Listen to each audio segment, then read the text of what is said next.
Bien. Bueno, les decía, hasta ahora venimos haciendo un desarrollo del tema de seguridad social. Dijimos entonces que la seguridad social, en definitiva, es un sistema de protección y es una protección que va en un sentido, una orientación más amplia que el derecho laboral, cuando dijimos que los destinatarios son todos los ciudadanos y no solamente los trabajadores, que la responsabilidad es estatal. El derecho a la seguridad social es un derecho humano, hay un derecho a la seguridad social. Y desde el Estatuto de Constitución de la Organización Internacional del Trabajo y en distintos convenios de la Organización Internacional del Trabajo se van definiendo las contingencias mínimas que tiene que contar o que cualquier sistema de seguridad social, ¿no? Eh, Así, las contingencias que habitualmente están cubiertas y que emergen ahí de esos mismos convenios, por ejemplo, el convenio 102, ¿no? De la Organización Internacional del Trabajo, que es un convenio internacional, que es la norma mínima de seguridad social. Se establecen, por ejemplo, como contingencias mínimas a cubrir por cualquier sistema de seguridad social: la salud, la discapacidad, la maternidad, la vejez, los accidentes de trabajo. Eh, de alguna manera, ahí se da el marco general de las contingencias entonces que todo sistema de seguridad social debe cubrir. Y cuando hablamos de contingencia, hemos dicho que son las situaciones o las necesidades que están cubiertas, ¿no? Y que esa cobertura se lleva a cabo a través del otorgamiento de prestaciones. Y decimos, es responsabilidad del Estado, pero ¿es siempre el Estado el que otorga las prestaciones? No, el Estado tiene la responsabilidad de poner en funcionamiento un sistema de seguridad social. Pero eso puede ser delegado en, en entes estatales, no estatales. Por ejemplo, en el caso en la Argentina, el sistema de obras sociales está a cargo de los sindicatos, ¿no? Las obras sociales son obras sociales sindicales.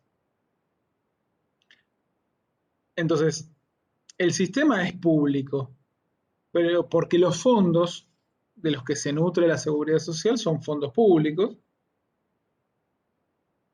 Sin embargo, no siempre el ente que administra esos fondos es un ente público. Incluso puede ser privatizado también, ha pasado en Argentina, como por ejemplo cuando se privatizó y se crearon las AFJP, ¿no? Las administradoras de fondos de jubilaciones y pensiones.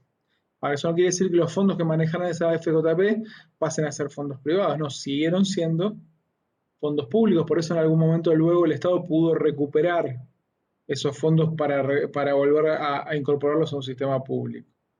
Pues eran fondos de la seguridad social, no eran seguros privados de vejez, eran seguros sociales. Entonces, siendo un sistema público, el Estado puede definir cómo va a ser la forma de cobertura de las contingencias cubiertas.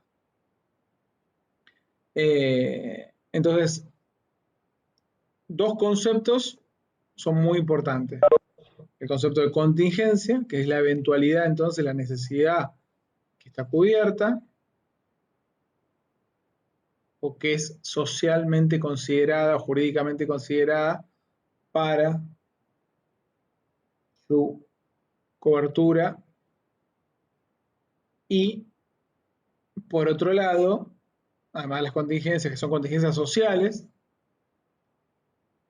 la idea de prestación, ¿no? La prestación, entonces, es ese bien o servicio que se otorga para dar cobertura a la necesidad y que en la seguridad social se convierte en un derecho.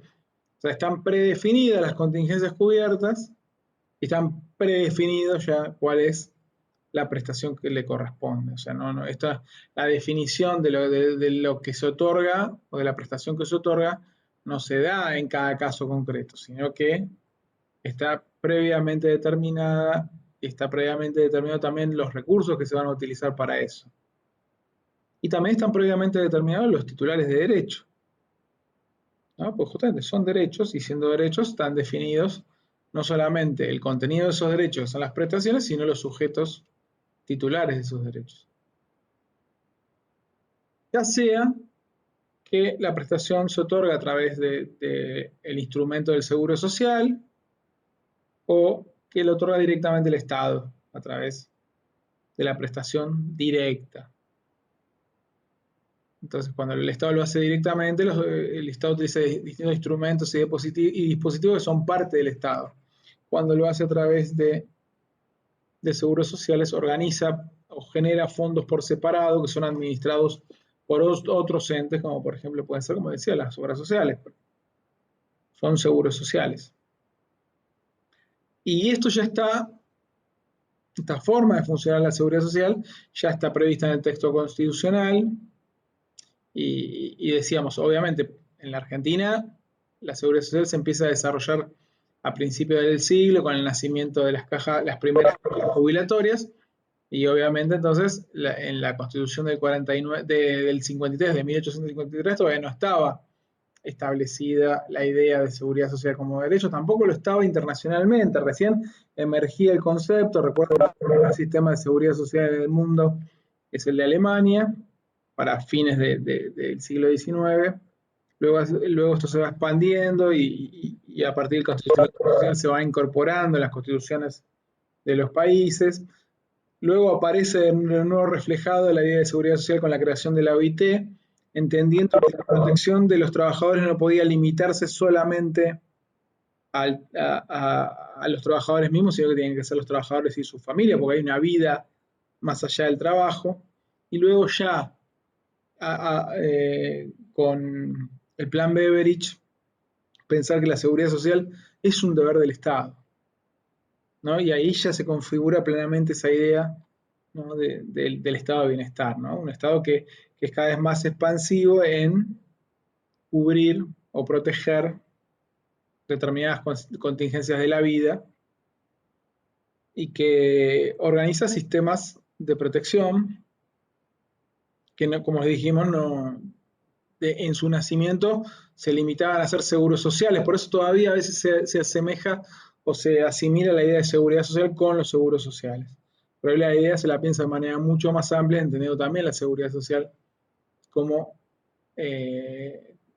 como un sistema de protección que también puede ser llevado a cabo directamente por el Estado. Si lo hace a través del seguro social, la financiación opera preeminentemente a través de aportes y contribuciones del trabajo, aporte de los trabajadores y contribuciones de los empleadores. Y en menor medida o nada con impuestos. Por ejemplo, es el caso de las jubilaciones en la Argentina. Las jubilaciones como, ¿de dónde sacan los fondos que administra la CES para pagar las jubilaciones?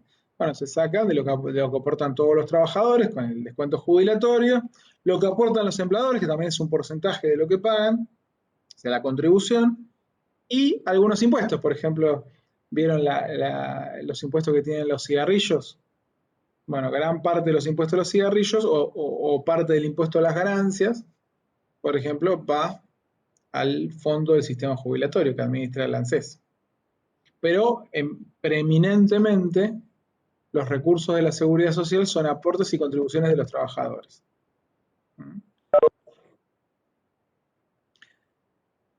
Cuando la prestación es directa, ya el Estado la financia con rentas generales. No se crea un presupuesto separado, es el presupuesto público.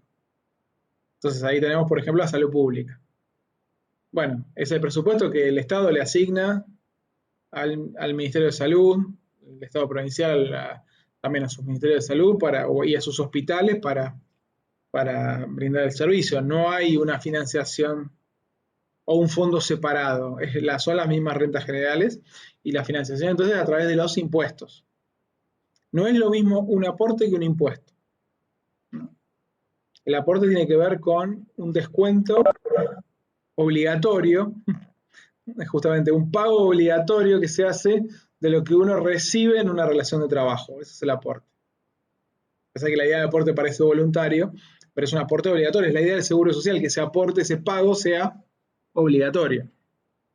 El impuesto tiene que ver con otras situaciones donde el Estado establece un cargo y que tienen que ver con el consumo, con las ganancias, con los bienes, con determinadas formalidades o determinados instrumentos que se suscriben.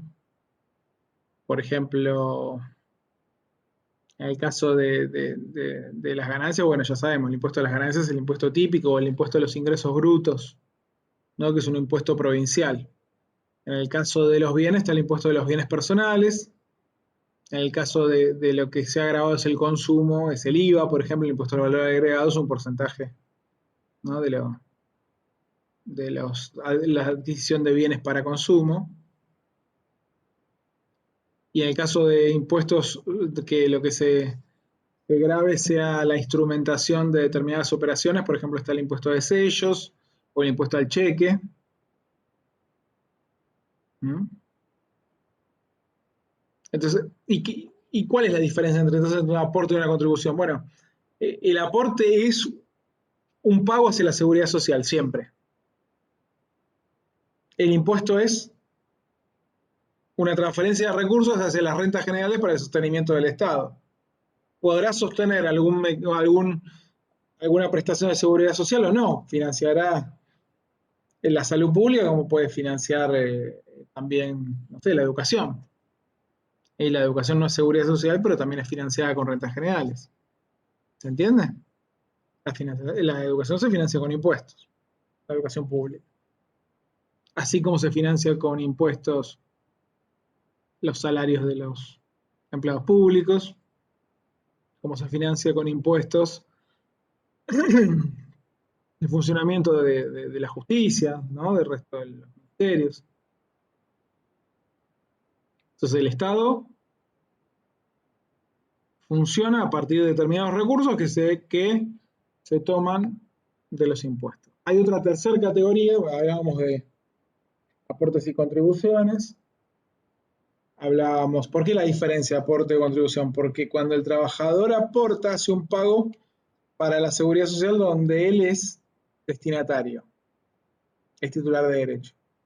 En cambio, cuando el empleador contribuye, no es titular de derecho, contribuye. Los obligan a financiar, aunque no sea destinatario, no sea titular de derecho de lo que está financiando, ¿entienden?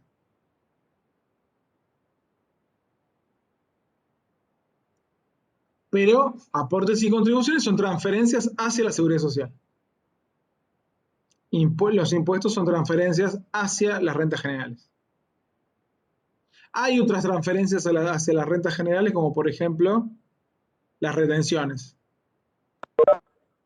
que no son ni aportes, ni contribuciones, ni impuestos.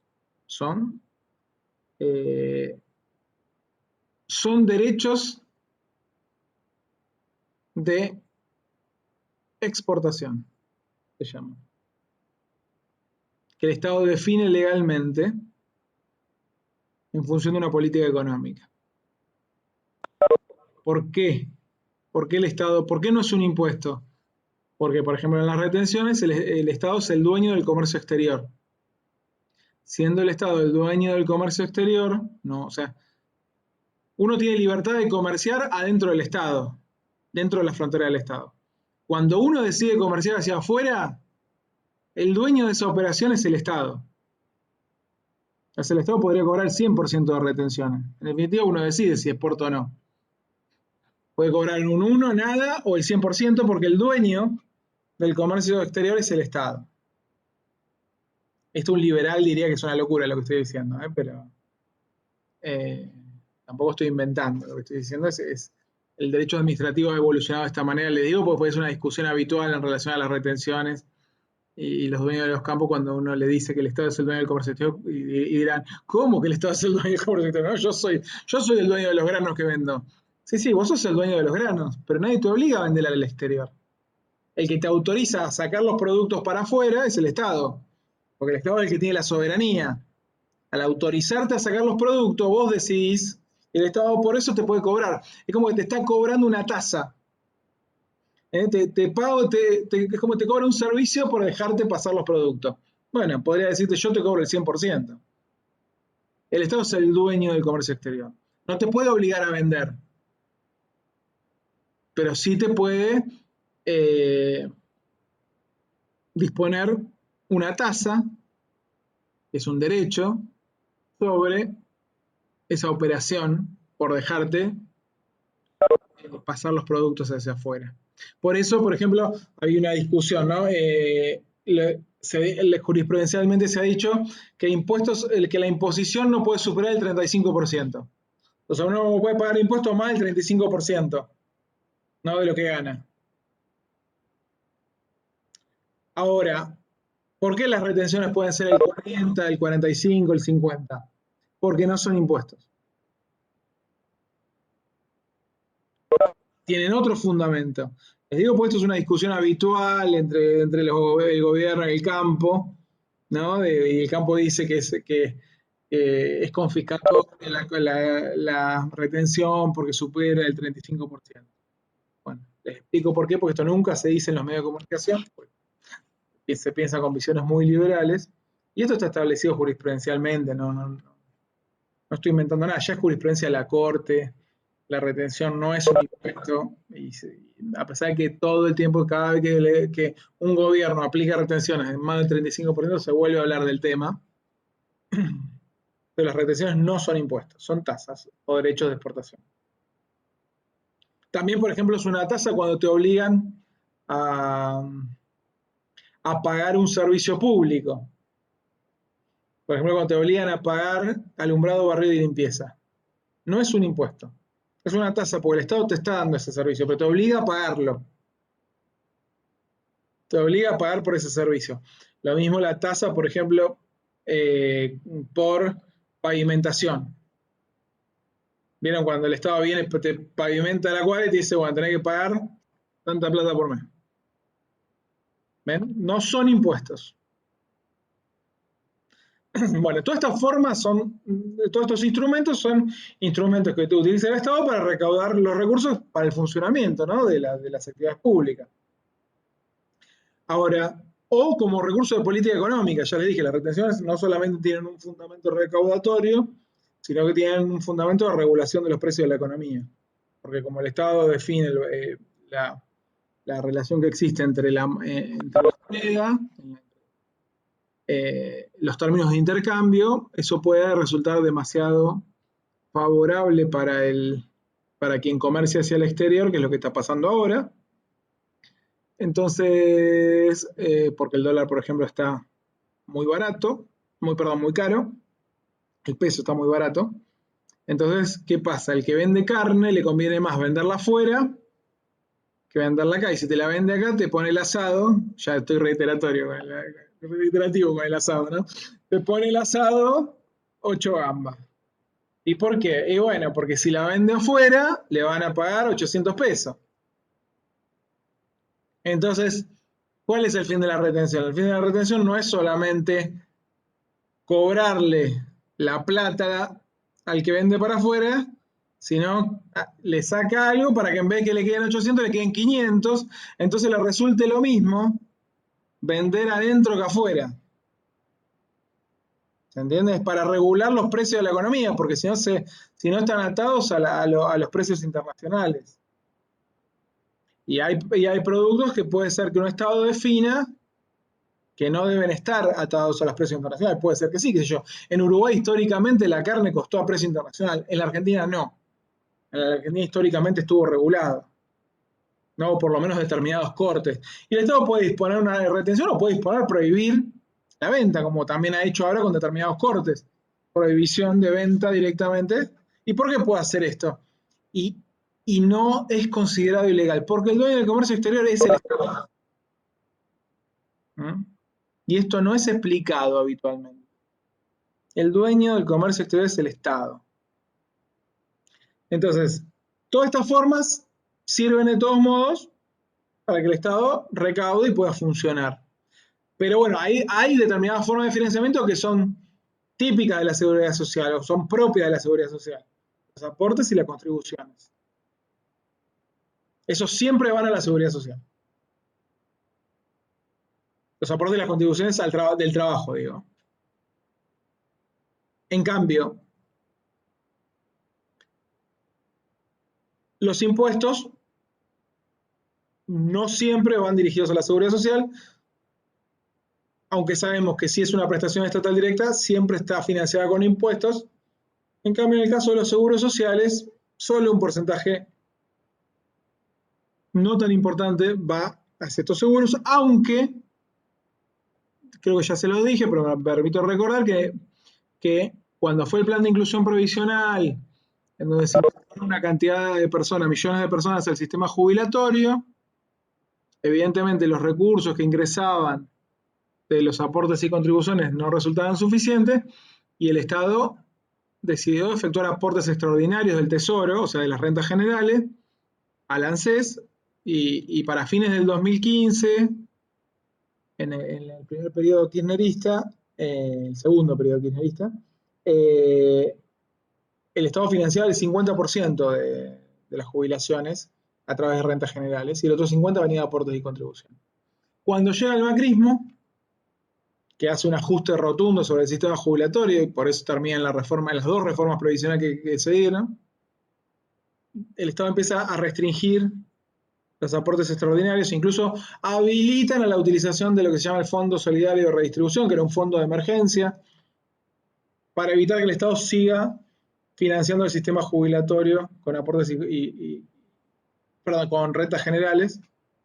Y hoy tenemos también, hoy tampoco se lo financia de manera importante con impuestos o con rentas generales, sino que preeminentemente el sistema jubilatorio es financiado con aportes y contribuciones del trabajo, pero bueno, ha tenido una merma en el poder adquisitivo muy importante, ¿no? Desde el 2015 para acá.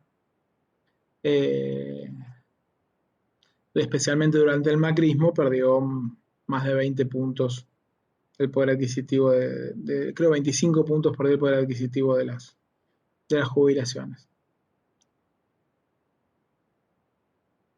Entonces decíamos, obviamente, que siendo que la seguridad social, si aparece a fines del siglo XIX, no podía estar incorporada en la Constitución de 1853. Y ya hablamos que esa Constitución establecida en el 14 bis, perdón, no establecía, perdón, esa Constitución va a ser reformada en el año 1957, donde se establece el 14 bis. Pero hasta ese momento, hasta el año 49 en realidad, que es la primera Constitución eh, emergente del constitucionalismo social, que es la Constitución peronista, solamente podemos encontrar algunos pasajes relativos a algo parecido a la seguridad social, cuando por ejemplo en el preámbulo nos habla de promover el bienestar general, ¿no? Promover el bienestar general. Bueno, ahí aparece la idea de bienestar. Aunque podemos discutir si aquella idea de bienestar del siglo XIX coincide con la idea de bienestar que después vamos a pensar a partir de medio del siglo XX cuando hablamos de los estados de bienestar. Ese estado que garantiza un piso mínimo de derechos sociales. Todavía no estaban configurados los derechos sociales, pero bueno, aparece esa idea de promover el bienestar general, ¿no? Eh, y después, nada, nada en relación a derechos sociales, es una constitución por la época que fue sancionada, absolutamente liberal, o sea que se concentra en los derechos individuales, civiles y políticos, y que fue redactada tomando como modelo la Constitución norteamericana. Con la Constitución del 49 sí ya van a aparecer derechos sociales, derechos que tienen que ver con derechos del trabajo, derecho a la preservación de la salud, derecho a la seguridad social, protección de la familia, derechos de los niños, derechos de la ancianidad. Ya también lo dije en relación a los derechos de la ancianidad, era pionera la Constitución del 49. Imagínense que recién para el año 2015 se aprueba la Convención Americana de Derechos de las Personas Mayores. 2015. Y ya estaban establecidos en la Constitución de 1949 los derechos de la ancianidad. Entonces ahí es muy interesante el proceso argentino en este punto, en relación a la protección de los derechos de las personas mayores, estableciendo cuestiones que fueron elaboradas internacionalmente mucho tiempo después. Sin embargo, el derrocamiento de Perón va a llevar, como dijimos, que esa constitución, luego de la llamada Revolución Libertadora o Restauradora, se deje sin efecto y se reinstalara la Constitución de 1853, pero con la incorporación, dijimos, del artículo 14 bis. En esos tres párrafos que ya algo hablamos, ¿no? En el primer párrafo los derechos individuales del trabajo, en el segundo párrafo los derechos colectivos del trabajo, y en el tercer párrafo aparece sí ya el derecho de la seguridad social, que establece que tendrá carácter integral e irrenunciable. Además, además del 14 bis, también establece que corresponde al Congreso dictar el Código del Trabajo y de la Seguridad Social, ¿no?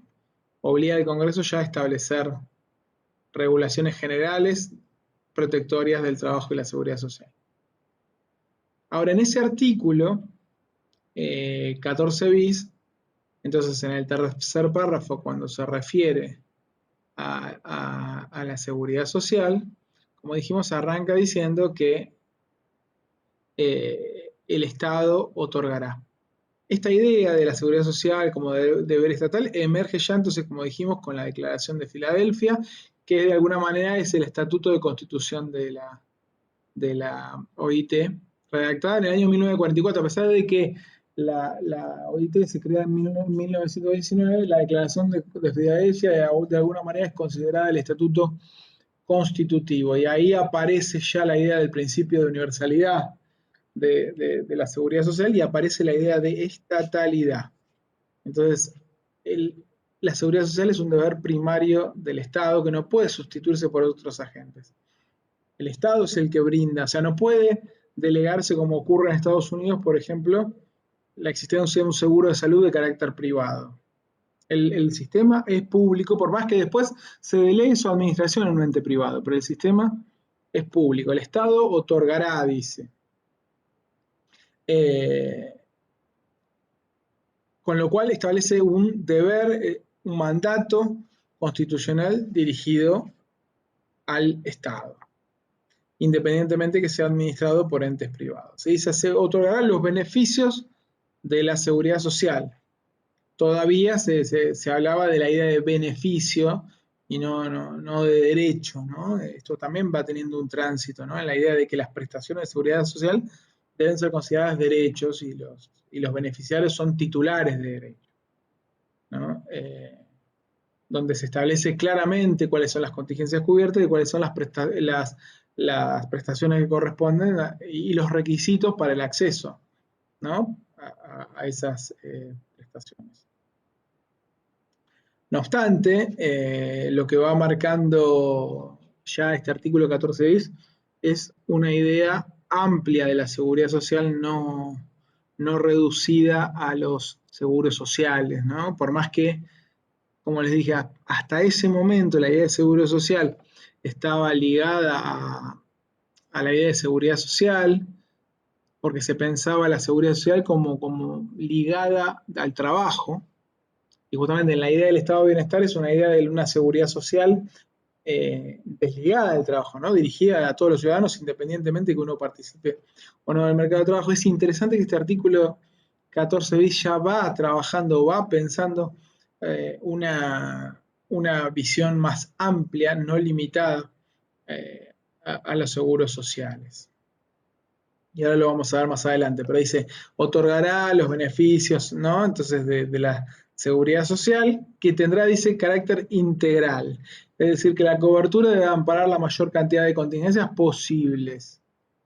Si bien, a diferencia de lo que era la Constitución del 49, el artículo no se desplaya en cuáles son estas contingencias, bueno, ya da cuenta del principio de integralidad, ¿no? Que estuvimos hablando de la seguridad social y da cuenta este carácter integral de otro principio que es el principio de progresividad, es decir, la tendencia expansiva que debe tener la seguridad social y el derecho social en general y nunca restrictivo, o sea, debe tender a proteger cada vez más contingencias y no a que el Estado no retraiga las protecciones, ¿no?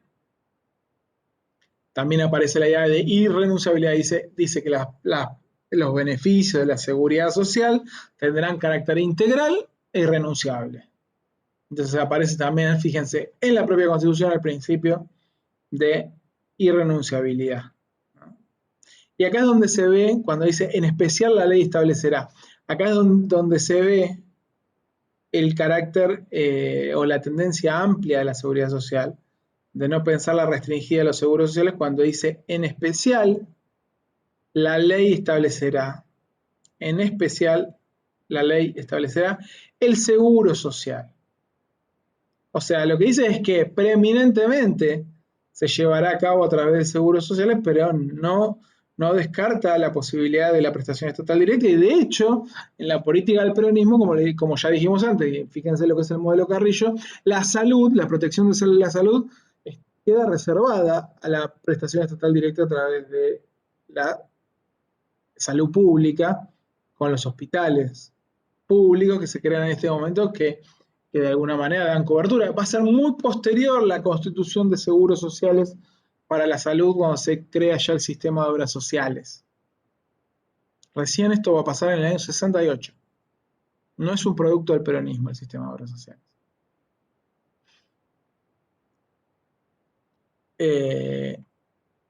Entonces, esta idea del seguro social, entonces es un instrumento que es de tipo contributivo y ahí aparece esa idea de las prestaciones contributivas y las no contributivas. ¿Vieron cuando se habla de una pensión no contributiva? Bueno, es porque es una pensión que el Estado presta directamente y no sin que haya contribuido el destinatario,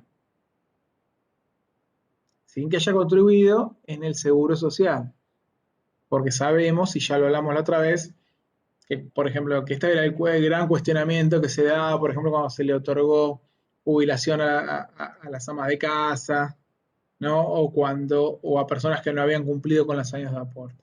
En realidad, el sistema jubilatorio también se financia con impuestos. Y esas personas, por ejemplo, consumieron durante ese periodo y pagaron, por ejemplo, el impuesto del valor agregado. O el valor que produce el trabajo de la mujer que no se dé necesariamente al mercado de trabajo. Y eso también es una forma de contribuir, ¿no? A la economía del país. Pero bueno, cuando se habla de pensiones no contributivas, quiere decir no contribuir a través de aportes al seguro social. Pero, fíjense, el artículo 14 de ella decía en especial, con lo cual no quita la posibilidad de prestaciones no contributivas o de prestación estatal directa, lo cual también era muy novedoso para el periodo en un sistema de seguridad social que se había construido tomando como modelo los modelos bismarckianos, ¿no? Ligados a los seguros sociales, pero fíjense cómo se pensaba la seguridad social de una manera amplia.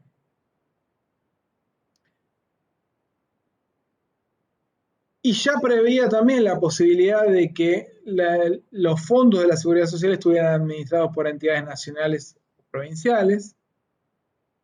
De hecho, el artículo 125 de la Constitución reserva a las provincias las cajas jubilatorias para los empleados estatales. Y por eso, por ejemplo, pueden las cajas de seguridad social para empleados estatales, o por eso puede haber, por ejemplo, un Instituto de Previsión Social de la provincia de Buenos Aires. O sea que el sistema no es solamente nacional, también es provincial. Pero bueno, lo limita a los empleados públicos o a los profesionales. Por eso existen las cajas provinciales de médicos, de abogados, que brindan prestaciones jubilatorias o de salud. Y habla de la autonomía financiera de estos seguros sociales y económica, es decir, de autarquía. ¿Qué es la autonomía? ¿Qué es autonomía económica y financiera? Es la autarquía, o sea, un manejo autónomo de los recursos. Y que esos recursos son recursos separados de las rentas generales, lo que estábamos hablando hoy. Además, también establece algo muy interesante, muy novedoso, que no siempre implementado, es la idea de participación, que también la podemos incorporar como otro de los principios de la seguridad social, y que es que la seguridad social también debe tener alguna forma de participación en su administración por parte de los propios destinatarios. Fíjense, dice el artículo 14 bis, administradas por los interesados. O sea, alguna forma de participación en la administración deben tener. Esto se lo puede advertir, por ejemplo, cuando el PAMI funcionaba a través de un directorio, ¿no? O por ejemplo, el IOMA o el IPS funcionan a través de directorios con representantes nombrados por los trabajadores, ¿no?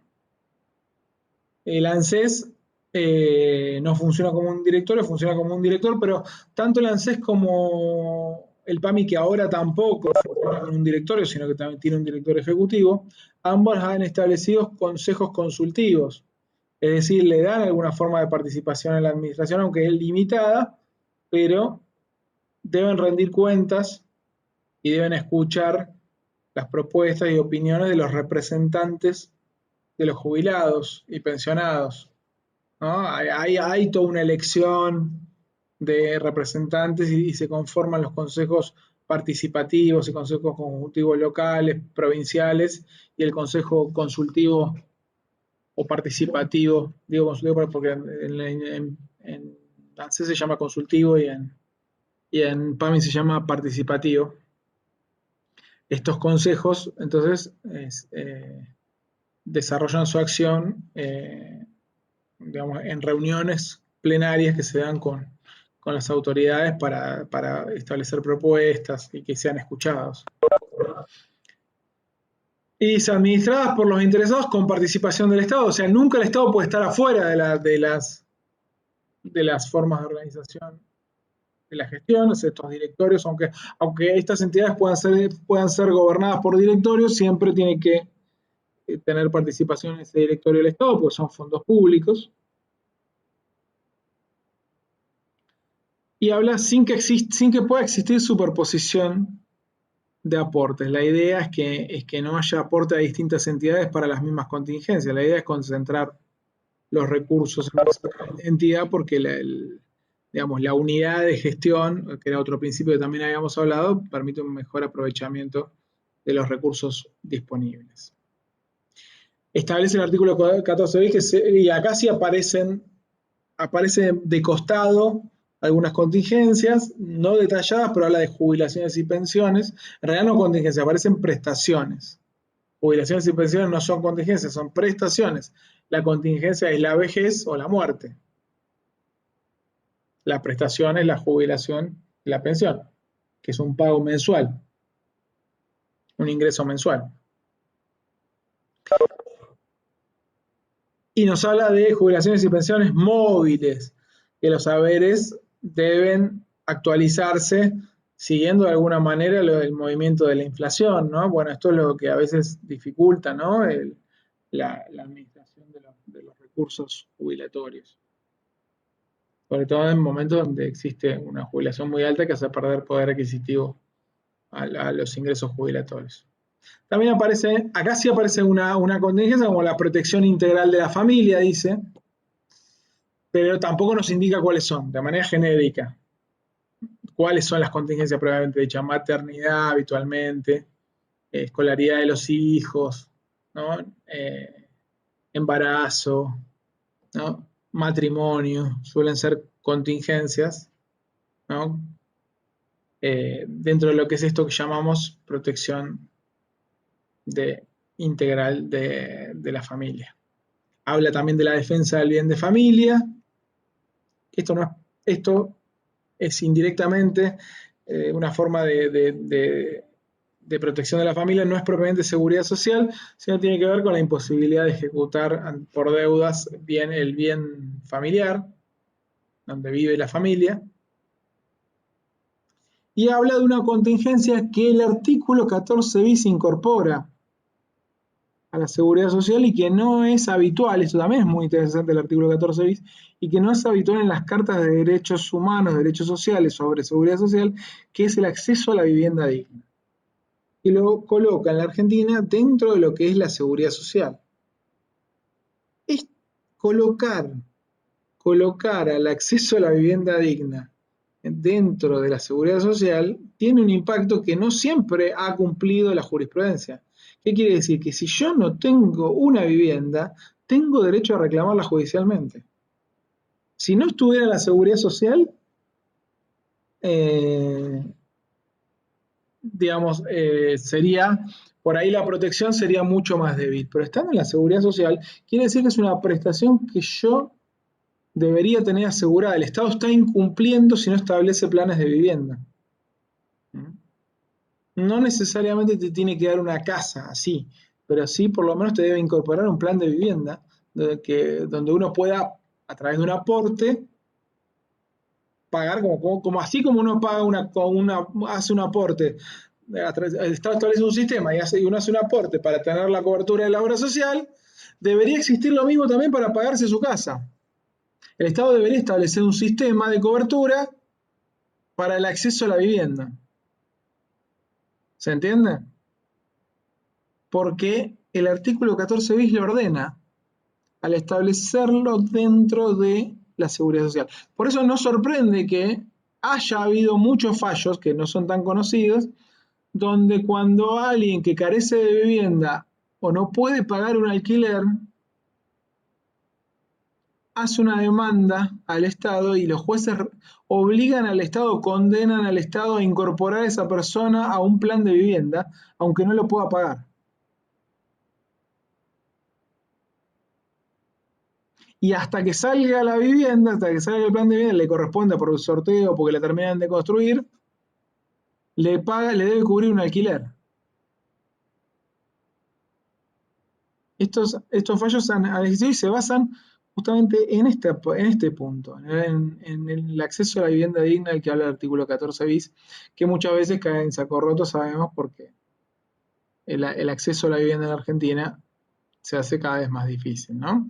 Y sobre todo en estos momentos donde el dólar está tan caro, donde sabemos que en Argentina el mercado inmobiliario está muy atado al dólar y eso aleja cada vez más de posibilidades de las personas de compra de tierra o de una vivienda.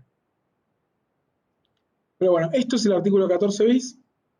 En un artículo se resume bastante bien los derechos sociales, los derechos del trabajo y los derechos de la seguridad social, no con la extensión y lo puntilloso que era la Constitución del 49, pero de una manera muy bien escrita y con algunas incorporaciones interesantes, como por ejemplo eso que decíamos, a pesar que fue hecha durante una dictadura militar, con una convención constituyente muy trucha, porque había quedado proscripto el peronismo, pero hay que reconocer que ese artículo 14 bis que se incorpora a una constitución liberal le da ya un tinte de una constitución basada en el paradigma del derecho social,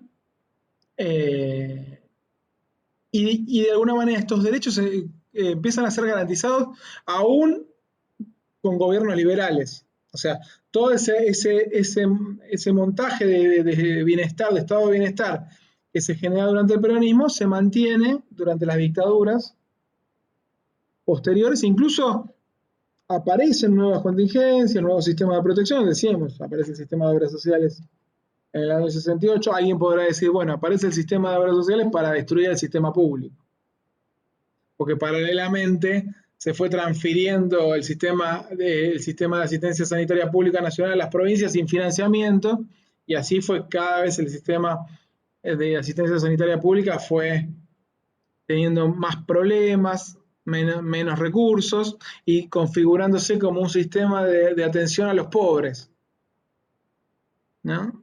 Y mientras que el sistema de obras sociales empieza a interactuar con el sector privado y va dirigido a trabajadores formales con mejores niveles de ingreso, y que encima, cuando el pleno empleo empieza a quebrarse en la Argentina, esta brecha se hace cada vez más grande. Hospitales públicos cada vez más deteriorados, dirigidos a personas que tienen empleos informales o que son desempleados en situación de pobreza, y un sistema, un sector privado de la salud financiado por el sistema de seguridad social de obras sociales, ¿no? Pero bueno, aparecen nuevas contingencias, nuevos sistemas de prestación, pero indudablemente, ya dijimos, de los 70 para acá, con la emergencia ya del neoliberalismo, la seguridad social empieza a entrar en crisis, y fíjense, en cada proyecto neoliberal, ¿qué es lo que primero aparece? La reforma previsional. Siempre, las reformas previsionales nunca son para mejor, siempre son para peor. Entonces, tanto lo que fue la reforma de los 90, que fue neutralizada luego en los primeros gobiernos kirchneristas con lo que se llamó la contrarreforma, cuando se vuelve a estatizar el sistema, se dicta la ley de movilidad previsional, pero después durante el macrismo viene la segunda reforma previsional, que también vuelve a deteriorar las condiciones, esto lo vamos a ver cuando vemos jubilaciones, y después una nueva reforma previsional que modifica la fórmula de movilidad jubilatoria. ¿Mm? Recién ahora, durante el actual gobierno, se estableció una nueva fórmula de movilidad jubilatoria, mucho más favorable que la que había establecido el macrismo, aunque no tan favorable como la que se había establecido en el año 2009.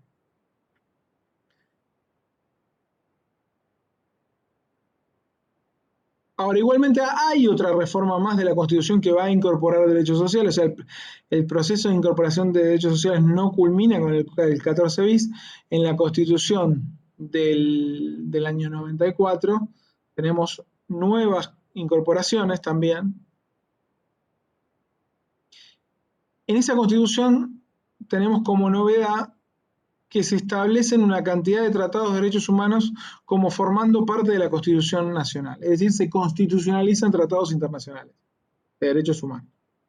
Entre ellos se constitucionalizan tratados de derechos sociales, económicos, sociales y culturales.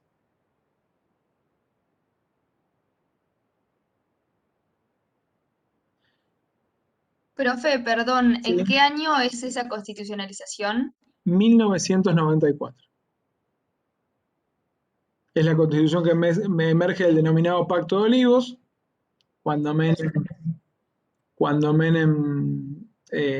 tenía la decisión férrea de perpetuarse en el poder porque no le permitía a la constitución vigente una nueva reelección, entonces eh, aparece un pacto entre Menem presidente y el principal referente de la oposición, que era Raúl Alfonsín, el expresidente de la Argentina durante los años 80, que era el jefe de la oposición, y donde se pacta llevar a cabo una asamblea constituyente que le diera la posibilidad a Menem de la reelección a cambio de la incorporación en la Constitución de una cantidad de derechos que no estaban establecidos hasta ese momento.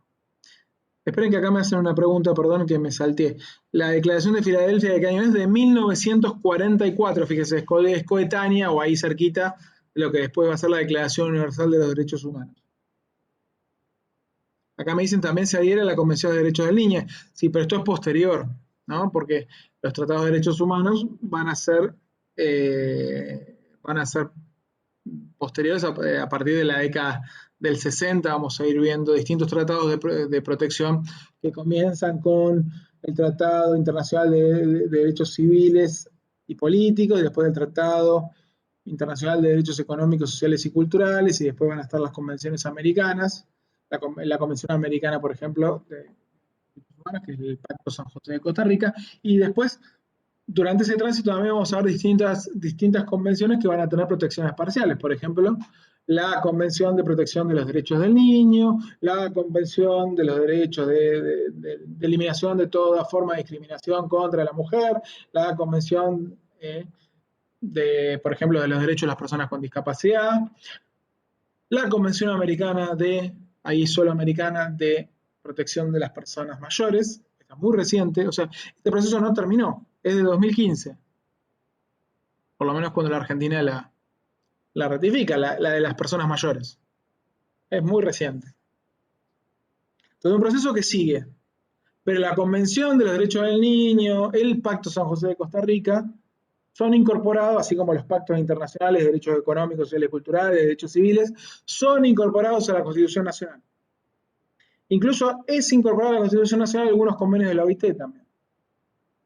Entonces, la Constitución pasa a ser no solamente lo que antes llamábamos Constitución, sino todos esos tratados de derechos humanos internacionales que todavía discutíamos o se discutía, imagínense, en dictaduras militares, si eran plenamente aplicables o no, se hablaba de si eran operativos o había que incorporarlos a la legislación, en realidad como fueran orientaciones para el Estado.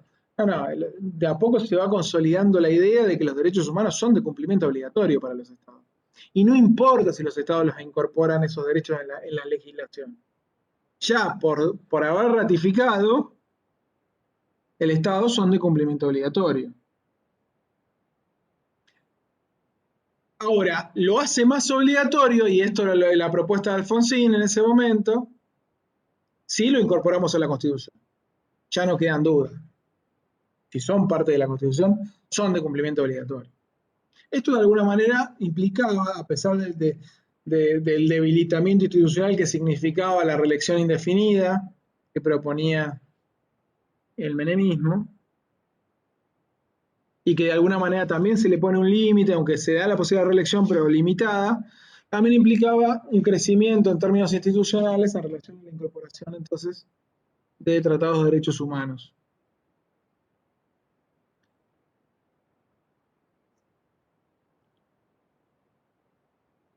Así, con la Constitución del 94, entonces, tenemos un primer nivel, que es la Constitución y tratados de derechos humanos constitucionalizados, un segundo nivel que van a ser los otros tratados de derechos humanos, y un tercer nivel que van a ser el resto de los tratados internacionales. ¿Entienden? Si vamos a la pirámide jurídica, como ya descomponemos, Perdón, ¿puedes repetir eso? tendríamos un primer nivel que estarían los tratados de derechos humanos constitucionalizados. Un segundo nivel que estarían el resto de los tratados de derechos humanos. Y un tercer nivel que estaría los otros tratados.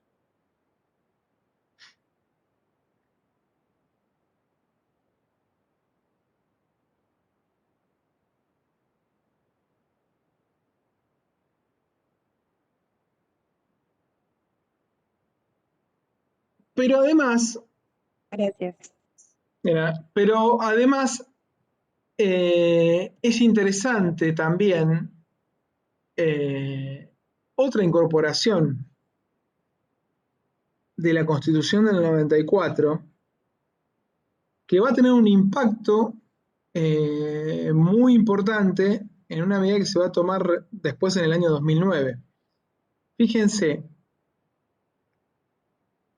que dice que el Estado, esto es artículo, déjenme buscarlo, 75, inciso 3, inciso 23.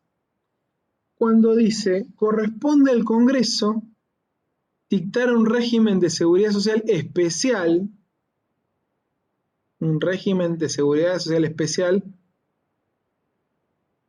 es decir, tiene que establecer un sistema específico e integral en protección del niño en situación de desamparo desde el embarazo hasta la finalización del periodo de enseñanza elemental. ¿A qué les hace acordar esto?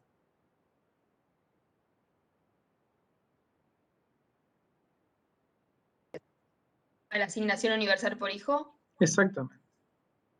Muchos años después, 2009,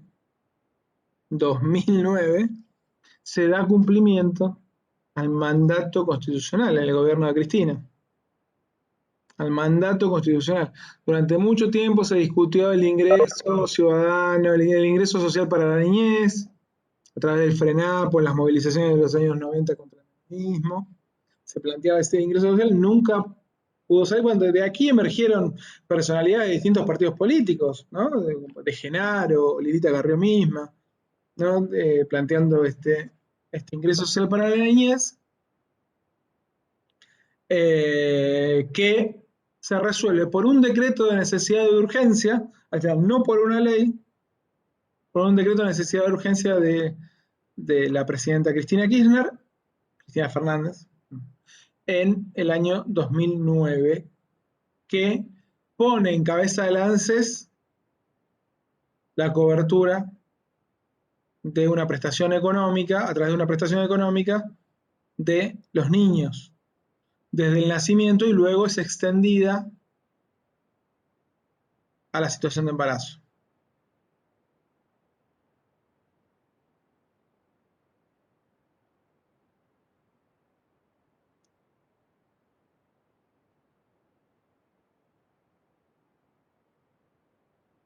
¿Ven? En protección del niño en situación de desamparo desde el embarazo hasta la finalización del periodo de enseñanza elemental, y de la madre durante el embarazo y el tiempo de lactancia.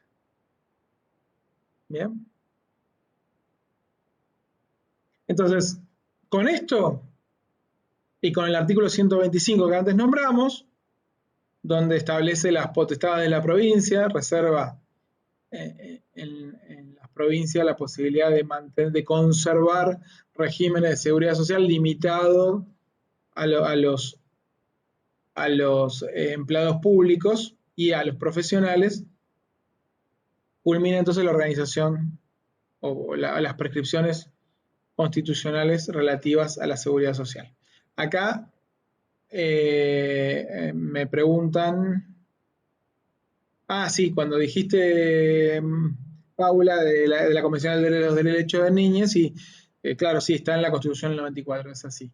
Y acá me pregunta Flavia, ¿cuál sería la diferencia en los dos primeros niveles?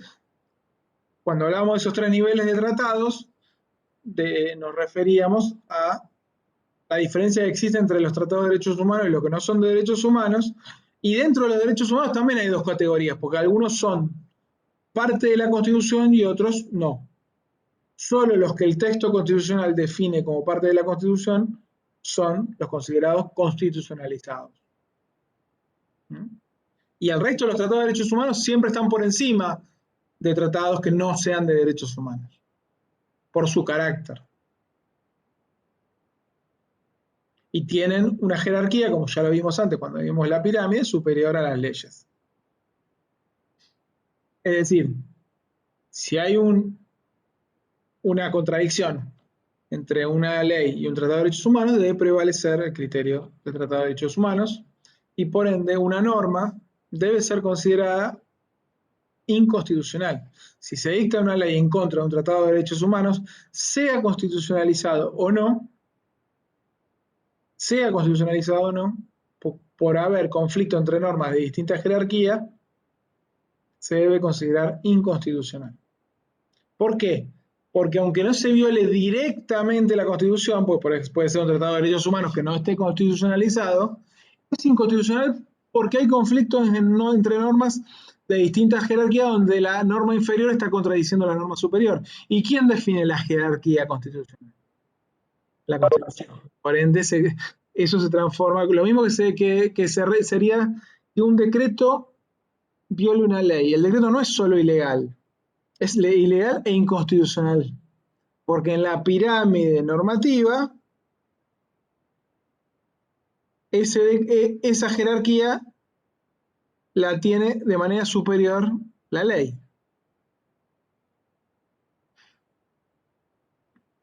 Bien.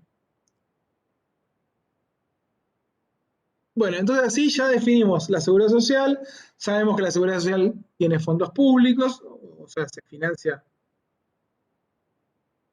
con aportes y contribuciones, con impuestos, pero básicamente los fondos tienen carácter público. Las regulaciones de seguridad social son derecho público, diferente a lo que es el derecho laboral, que es derecho privado. Derecho privado. ¿Qué regula entonces la seguridad social o el derecho a la seguridad social? Un sistema de protección que está a cargo del Estado, que es responsabilidad del Estado, aunque lo delegue en entes gestores. ¿Qué regula el derecho laboral? A pesar de que los dos tengan carácter protectorio, el derecho laboral regula el contrato de trabajo. Esa es la finalidad, regular el contrato de trabajo. ¿Y cómo regula? Estableciendo condiciones para ese contrato de trabajo que no pueden ser dejadas de lado por las partes del contrato de trabajo. Pero no deja de haber un contrato de trabajo. Es derecho privado. A pesar que tienen algunos principios comunes, pero es derecho privado. Es derecho privado, pero como tiene condiciones que no pueden ser dejadas de lado, también es derecho de orden público, de cumplimiento obligatorio, por cuestiones de interés público. Pero es derecho privado porque hay un contrato. Hay voluntad de dos particulares. Acá no está el Estado. Realizar un contrato de trabajo no es un problema del Estado, es un problema de dos particulares. Estos particulares son empleador y trabajador. ¿Bien? ¿Entienden por qué es derecho público y privado? Acá el Estado no está, pero regula, interviene. En esta lógica, el Estado interventor, el Estado social, interviene para proteger a la parte más débil de la relación, porque si lo deja, esa parte más débil pierde libertad. Es la idea de libertad positiva. Mientras la idea de libertad negativa es la idea de que el Estado no se tiene que meter, que es la idea liberal clásica, es que el Estado no se meta, que me deje libre. La idea de libertad positiva es la que fundamenta el derecho social. Es que el Estado se tiene que meter para asegurar autonomía, para dar más autonomía y más libertad a la parte más débil. Si no hay avasallamiento de uno sobre el otro. ¿Y cómo se mete? Bueno, se mete estableciendo una jornada máxima de trabajo, se mete estableciendo un piso mínimo de derechos, un salario mínimo, estableciendo las condiciones laborales. Después para arriba, fija un salario mínimo. Para arriba pueden pactar lo que quieran. Para abajo nada. O sea, menos no puede que lo que establece el Estado no se puede ganar. Ese es el piso mínimo, ese es el orden público laboral. Porque se llama público, no porque sea derecho público, sino porque hay razones de interés público que justifican que el Estado intervenga en una relación privada.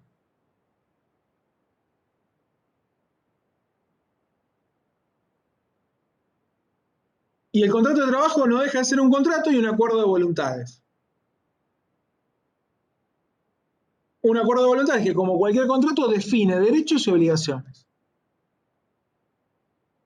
Derechos y obligaciones que obviamente están reguladas en la ley de contrato de trabajo y que nos permiten definir cuándo estamos en presencia de un contrato de trabajo y cuándo no. Y si decimos que la ley de contrato de trabajo es la ley por antonomasia del derecho laboral, ahí podemos ver cuál es el contrato que se llama contrato de trabajo, qué características tiene. La primera característica que tenemos que decir es que el contrato de trabajo regula el trabajo en relación de dependencia. Es decir, donde hay una relación de subordinación. entre un empleador y un trabajador. No, no es el trabajo autónomo.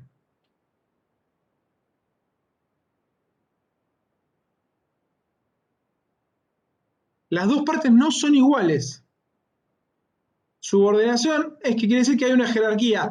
Y esa jerarquía, o sea, el derecho laboral no viene a igualar. No viene a igualar. Viene a proteger a la parte más débil. Al contrario, consolida esa desigualdad. Consolida la relación capitalista de trabajo. Hay alguien que tiene la jineta, que es el que tiene el medio de producción, y hay alguien que cuenta con su fuerza de trabajo y tiene que trabajar.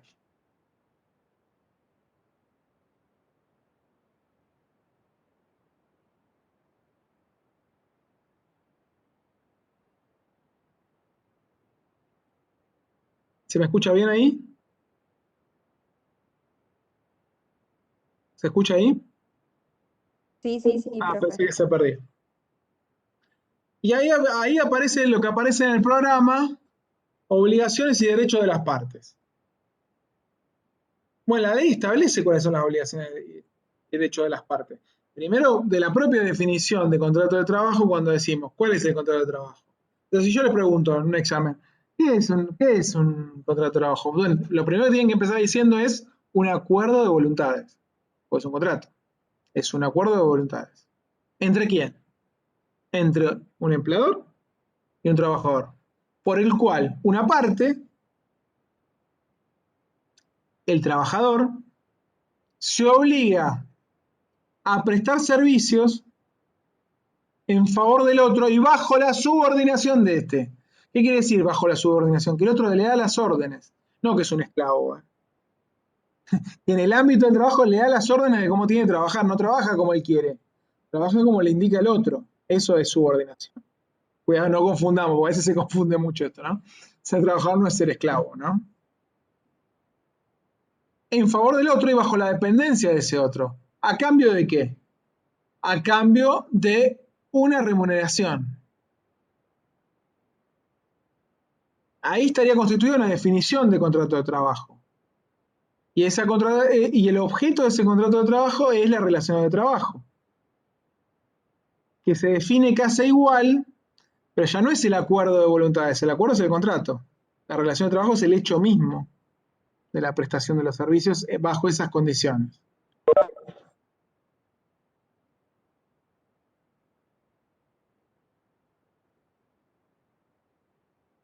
Entonces, relación de trabajo y contrato de trabajo no son conceptos iguales, pero tienen que ver uno con el otro. Hay contrato de trabajo porque se prevé la realización de una relación de trabajo. Pero el contrato no necesariamente se tiene que escribir. Basta que exista relación de trabajo para presuponer que existe un contrato de trabajo. No tiene que haber ni siquiera, no se tiene que firmar, es un acuerdo informal. O sea, si yo empiezo a trabajar, no sé, qué sé yo, viene alguien y me dice, ¿querés trabajar en el kiosco mío? Bueno, dale, y empiezo a trabajar, ya está. No requiero nada más, no tengo que firmar nada, ninguna cláusula. ¿Saben por qué? Porque el contrato de trabajo es un contrato tan regulado que todas las cláusulas están en la ley. ¿Entienden? Ya se sabe cuántas horas tengo que trabajar. Si yo no digo nada, tengo que trabajar 8 horas, porque es la jornada normal. Si yo no digo nada, tengo que cobrar el salario mínimo. ¿Entienden? No, es tan fácil en ese sentido. Entonces es un contrato absolutamente informal.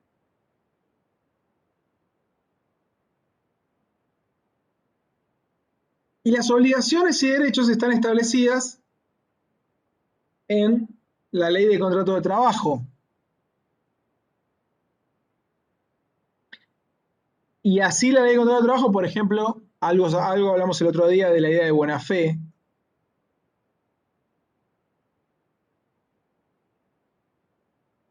Primero, en realidad, habla de una obligación genérica para las partes, la ley, y que dice que las partes están obligadas a los que resulten del contrato, si se hubiera redactado, o los acuerdos que hayan hecho, pero también a lo que surja de la ley, los estatutos profesionales, toda la regulación que existe. ¿Por qué? ¿Se acuerdan cuando hablábamos el otro día del principio de norma más favorable? Porque yo puedo pactar cualquier cosa con el empleador. Ahora, si existe una ley que me da mejores condiciones, no vale lo que yo pacte con el empleador, vale lo que dice la ley. Entonces yo puedo pactar algo, ese es mi contrato. Puede haber una ley, puede haber un convenio colectivo de trabajo, puede haber una estrategia profesional. Bueno, tendré que mirar de todo eso cuál es lo más favorable y esa es la que se aplica. Y acá me pregunta Albertina, ¿la obligación del empleador constituye el derecho del empleado? Claro, es la contracara. Una es contracara de otro. Si alguien tiene una obligación, el otro tiene un derecho. En este caso, en el contrato, ¿no? Pues es una obligación para con el otro.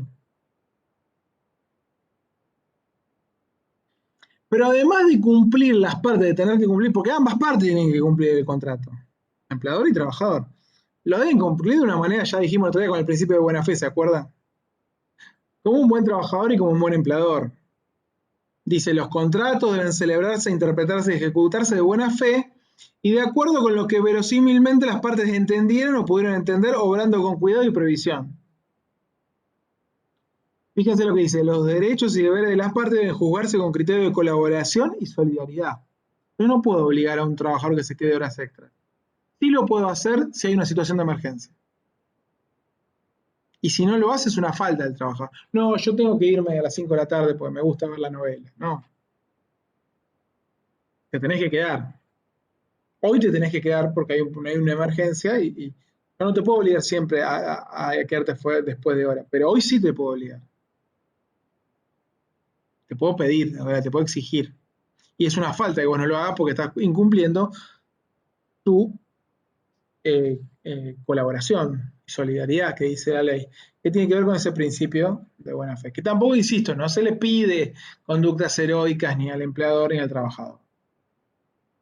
Lo que se pide es que ser términos medios, ¿no? El trabajador vaya a laburar horario, labure más o menos bien y cumpla su horario hasta que se termine. Normal, no se le pide que se quede después de hora, ni resigne plata, y al empleador no se le pide tampoco que, digamos, que deje al trabajador hacer lo que quiera. Pero tampoco le puede exigir una productividad extraordinaria, ¿no? Y ni sobreexigir las posibilidades del trabajador. Mucho menos maltratarlo. Ahora, el empleador tiene derechos o también llamados potestades. Esto que decíamos, la ley no iguala, no los pone en pie de igualdad. Protege a la parte más débil, pero no iguala. Intenta igualar en términos de el acuerdo, pero no en lo que va a ser la relación de trabajo. La relación de trabajo es absolutamente subordinada. Uno es el que manda y el otro es el que obedece. Esto es así y esto está arreglado en la ley. Y evidentemente el que manda es el empleador, que es el que tiene la potestad de organizar y dirigir la empresa. Tiene el poder de dirección y el poder de organización. Y en esto el trabajador no corta ni pincha.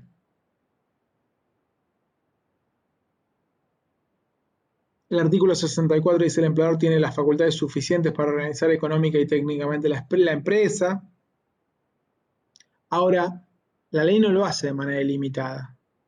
Dice que estas facultades el empleador las debe ejercitar con carácter funcional. Es decir, no puede pedirle cualquier cosa al trabajador. Tiene que pedirle cosas relativas al funcionamiento de la empresa, ¿no?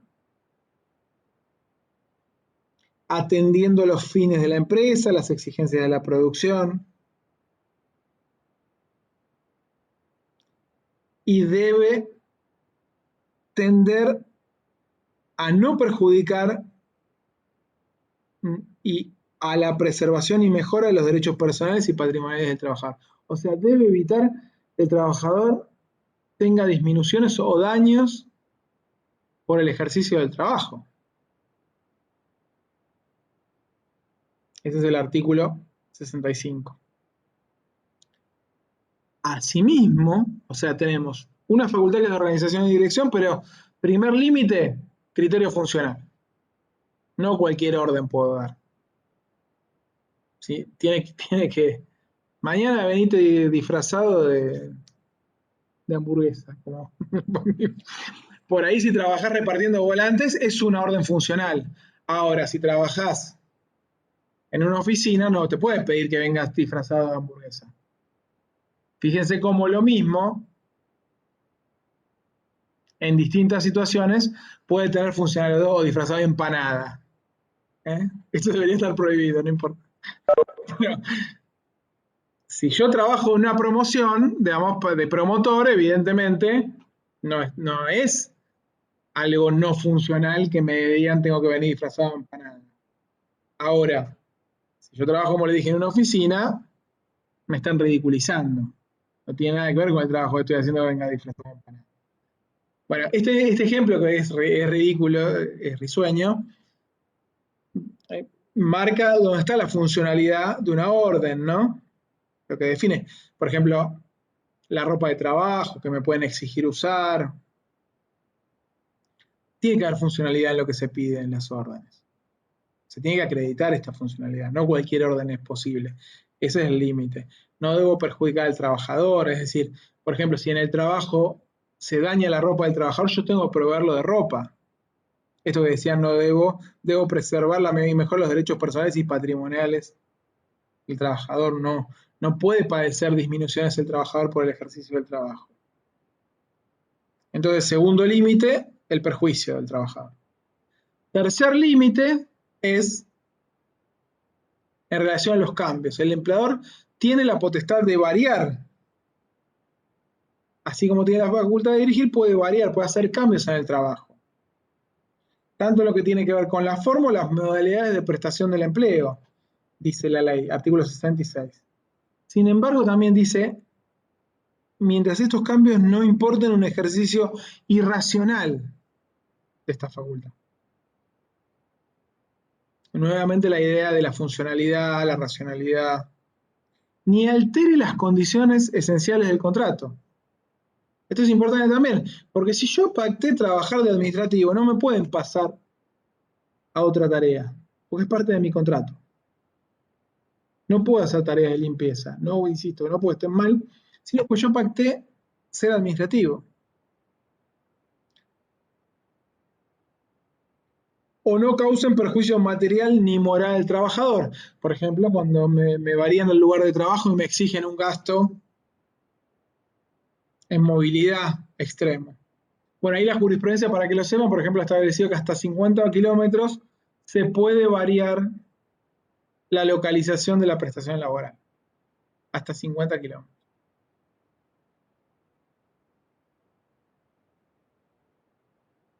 Y obviamente esta facultad de variar está limitada por la ley, los estatutos profesionales, los convenios colectivos. Bueno, eso es lo que tiene que ver con el poder de organización y de dirección. Segundo poder que tiene el empleador es el poder disciplinario, que es otro derecho. El empleador marca la pauta, dicta las órdenes, dicta normativas internas, reglamentos. Y si el empleador, siempre y cuando sean racionales, funcionales, dijimos, y si el trabajador no los cumple, puede sancionar al trabajador. Estas sanciones pueden ser de apercibimiento, suspensión, que es que no venga a trabajar, no le pago el salario. Lo que no puedo es exigirle trabajar sin pagarle. Pero puedo suspenderlo no viniendo a trabajar, con lo cual se queda sin el salario diario. Acá me hacen una pregunta. La idea de que el contrato laboral no tiene que estar escrito tiene que ver con el principio de realidad del derecho laboral. Exactamente, tiene que ver con el principio de realidad. El hecho de la prestación de servicio hace presumir la existencia de un contrato de trabajo. Y no importa tanto la forma. Es más, la forma puede decir una cosa. La forma puede decir que yo trabajo de limpieza y 4 horas diarias y en realidad trabajo como administrativo 8 horas diarias. Vale lo que pasa y no lo que se escribió por el principio de realidad. Así que tiene que ver el principio de realidad también con la informalidad. ¿no?, que tiene el contrato de trabajo.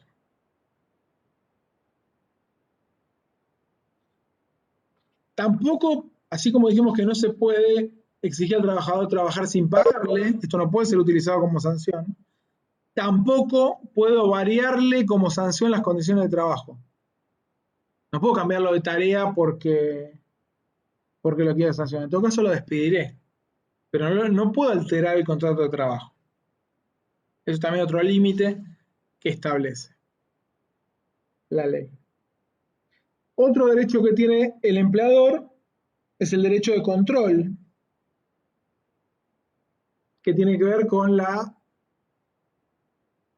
protección de los bienes del empleador, pero que no puede ejercerse de cualquier manera, o con el control de la prestación laboral, pero que no puede efectuarse de una manera irracional.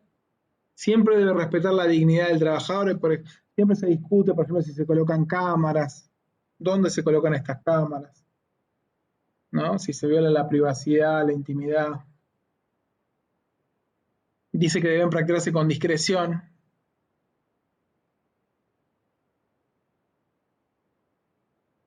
A su vez dice que los sistemas deberán ser puestos en conocimiento de la autoridad de aplicación, es decir, el Ministerio de Trabajo, y pueden ser verificados por el Ministerio de Trabajo. Los controles al personal femenino deberán estar reservados a las personas del mismo sexo, dice.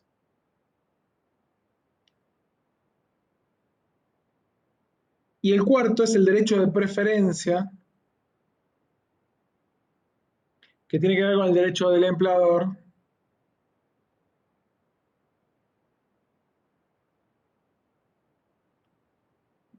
para adquirir las invenciones del trabajador en el ejercicio de su tarea laboral. O sea, tiene que ver con los inventos que pueda desarrollar, los descubrimientos que pueda desarrollar el trabajador, que es donde el empleador tiene preferencia para quedarse con ellos. Ahora, no dejan de ser propiedad del trabajador, salvo que el objeto del contrato de trabajo hubiera sido ese. Eso es otra cosa. Si el objeto era el desarrollo de algo, obviamente no es propiedad del trabajador.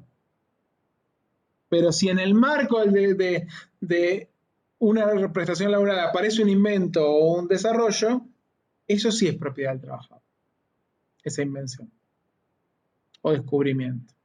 Eso está regulado en el artículo 83. Bueno, esos son los derechos del empleador. Así como hay derechos, hay obligaciones también. La obligación principal del empleador es pagar la remuneración, obviamente. A su vez tiene el deber de seguridad del trabajador, o sea, lo debe cuidar de que el trabajador no sufra daños por el ejercicio del trabajo, cumpliendo las leyes de higiene y seguridad del trabajo, este es del artículo 75, hacer las pausas y garantizar los descansos que establece la ley. A su vez, en esta garantía ante los perjuicios que pueda sufrir el trabajador, debe reintegrarle los gastos y resarcirlo de los daños. Por ejemplo, la idea del viático es eso. O sea, te pago los gastos que vas a tener por el ejercicio del trabajo.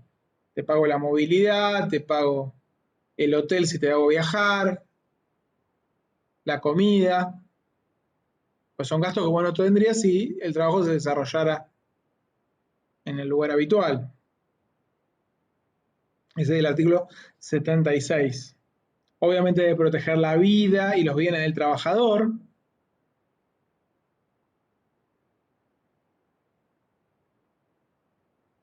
Sobre todo cuando el trabajador habita en el mismo lugar de trabajo. Hay situaciones donde los trabajadores viven en el mismo lugar de trabajo, por ejemplo los porteros. Entonces debe garantizarles un lugar apto, una vivienda. Si garantiza, dice el artículo 77, alimentación, además tiene que ser una alimentación sana y suficiente. El artículo 78 es muy interesante. El empleador tiene el deber de ocupación, o sea, le tiene que dar trabajo. Es considerado una falta del empleador no dar trabajo, porque tiene que ver con la dignidad del trabajador.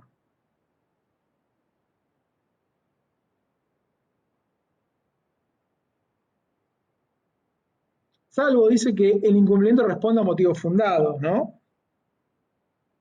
Esto puede ser si hay alguna sanción, ¿no? Pero tienen que ser motivos fundados. Después dice, deber de diligencia e iniciativa en el cumplimiento de las obligaciones legales. Esto es buenísimo. No, no pagué el salario porque me olvidé o porque justo no pude pasar por el banco.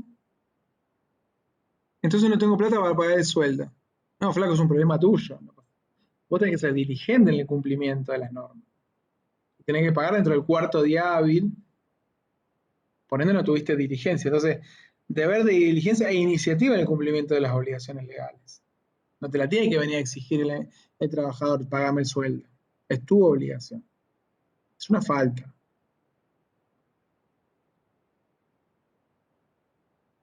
Debe cumplir con sus obligaciones de aportes y contribuciones, porque los aportes los retiene el empleador y los deposita en los organismos de seguridad social. Debe cumplir con el pago de los aportes y contribuciones. Debe evitar discriminar. El principio de no discriminación, ¿se acuerda? Y tenemos también el artículo constitucional 14 bis cuando habla de igual remuneración por igual tarea. Bueno, pero no solo tiene obligaciones el empleador, también tiene obligaciones el trabajador. Ya dijimos la obligación de colaboración, el deber de colaboración. Dice el artículo 84, debe prestar servicio con puntualidad, asistencia regular y dedicación adecuada a las características del empleo y a los medios instrumentales que se le provean. El artículo 85 dice que tiene obligación de fidelidad, es decir, debe resguardar la información que obtiene en el trabajo y no debe, obviamente, por ejemplo, comunicarla a la competencia, ¿no? O a quien pueda perjudicar a su empleador. El 86 dice que tiene la obligación de obediencia de las órdenes, y esto es la contrapartida del derecho del empleador de dictar órdenes, del poder de organización y de dirección. Entonces debe cumplir las órdenes e instrucciones del empleador o de su representante. No tiene que venir el empleador directamente, el presidente de la empresa. No, para eso pusieron un gerente. Tengo que cumplir las órdenes del gerente.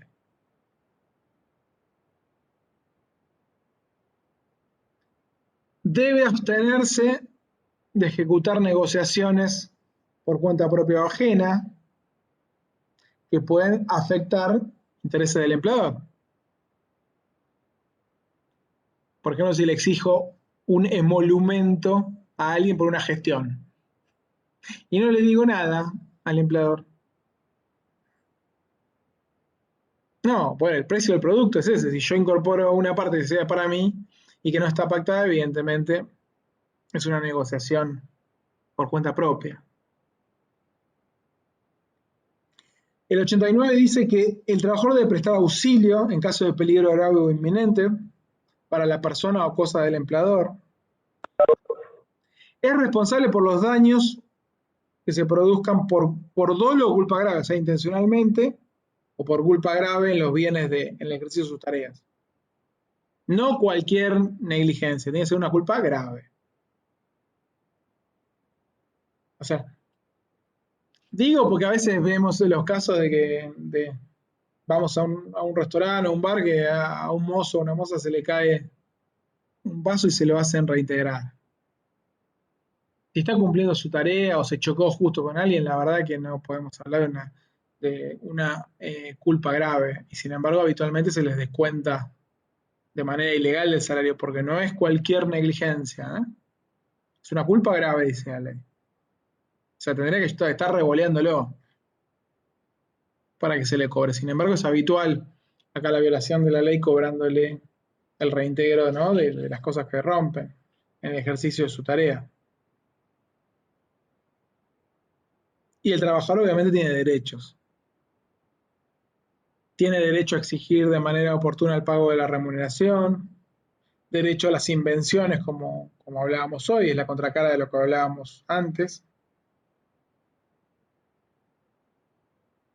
Tiene derecho a no cumplir las órdenes cuando son excesivas, irracionales, cuando hay un ejercicio abusivo del poder disciplinario, del poder de dirección, perdón. Tiene derecho a exigir ocupación efectiva, que es la contracara del deber de ocupación del empleador. Tiene derecho a su seguridad psicofísica, a la igualdad de trato, la contracara de los deberes de seguridad y de no discriminación. Tiene el derecho, por el artículo 76, al reintegro de los gastos que hubiera realizado para la realización del trabajo. Tiene el derecho a exigir el cumplimiento de todas las condiciones establecidas en el contrato. A requerir el certificado de trabajo, dice el 80, cada vez que lo necesite, y al finalizar el contrato de trabajo. Tiene derecho a exigir el respeto de su dignidad. Tiene derecho a no manifestar, dice el 73, sus opiniones o preferencias políticas, religiosas, sexuales, sindicales, y a la libertad de expresión. Y algunos autores, y de hecho a veces pasa, consideran que tiene derecho además a retener tareas cuando hay un incumplimiento grave del trabajador. Por ejemplo, del empleador. Por ejemplo, si el empleador se demora en el pago de salarios, hay muchos que interpretan, y de hecho se hace muchas veces, que el trabajador tiene derecho a no ir a trabajar mientras no se le pague, cuando hay una demora infundada y ya reiterada ante intimaciones del trabajador, cuando hay un incumplimiento grave. O sea, una semana no es un incumplimiento grave todavía. Pero bueno, tampoco les puedo decir cuándo es. Los jueces habitualmente hacen estas interpretaciones, ¿no?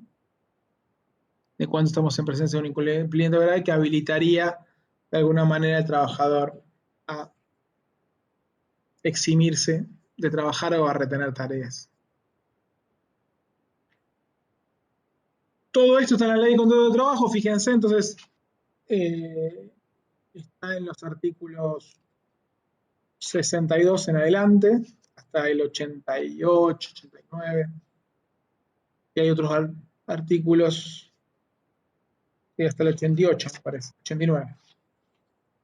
Tienen los derechos y deberes de las partes. También si quieren, para verlo más fácil, porque está mal ubicado en la bibliografía, si ustedes van a la unidad 3, bibliografía complementaria, tienen una fichita que es de la cual que la armé yo, igual me estuve guiando para dar la clase, donde están enumerados los derechos de cada las partes, y entre paréntesis dice qué artículo es. Igual lean la ley, pero ahí lo tienen ordenadito, porque la ley no ordena, por un lado, obligaciones del empleador, obligaciones del trabajador, va enumerando artículos y está mezclado. Ahí lo tienen ordenadito, les resuelve un poco la lectura de la ley. Ahora voy a tratar de ubicarlo bien, pero les aviso, si lo quieren ya buscar, hoy me di cuenta que estaba mal ubicado, está en la unidad 3, bibliografía complementaria. En realidad es una ficha complementaria para ayudarlo, no es la bibliografía. Bueno, por mí terminé el dictado de la unidad 2 y los puntos que entran, y no voy a incorporar más temas, los puntos que entran al primer parcial. Estas dos unidades son las más largas. Casi le diría que lo que queda es una parte igual a lo que ya vimos, o sea, no son las unidades más largas. Me queda algo decirles, sí, algo medio rapidito, que me quedó de seguridad social que no se los dije. ¿Cómo está organizado el sistema de seguridad social en la Argentina? De manera general, y que un poco estructura lo que va a ser el programa. El sistema de seguridad social en la Argentina está organizado de la siguiente manera. Si lo organizamos por las contingencias cubiertas, lo podemos descomponer en diferentes subsistemas. Entonces, por ejemplo, tenemos un primer subsistema que protege las contingencias de invalidez, vejez y muerte.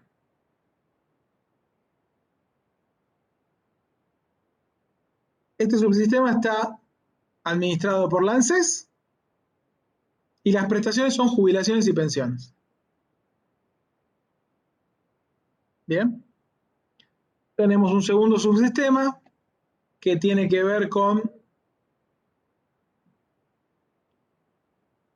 las prestaciones familiares. Las contingencias acá son las cargas de familia. Cuando se habla de cargas de familia son los gastos que uno tiene justamente por el desarrollo de la familia o la manutención de la familia. Por ejemplo, maternidad, nacimiento de hijo, escolaridad del hijo. Aquí ubicamos a la asignación universal por hijo, por ejemplo. Está administrada también por el ANSES. A diferencia del sistema de jubilaciones y pensiones, el subsistema de jubilaciones y pensiones, el subsistema de asignaciones familiares se financia solo con contribuciones, mientras que el de jubilaciones y pensiones con aportes y contribuciones. Tenemos un tercer subsistema, también administrado por el ANSES, o sea, hasta ahora los tres van administrados por el ANSES, que es el del Fondo de Desempleo. Ahí la contingencia es desempleo.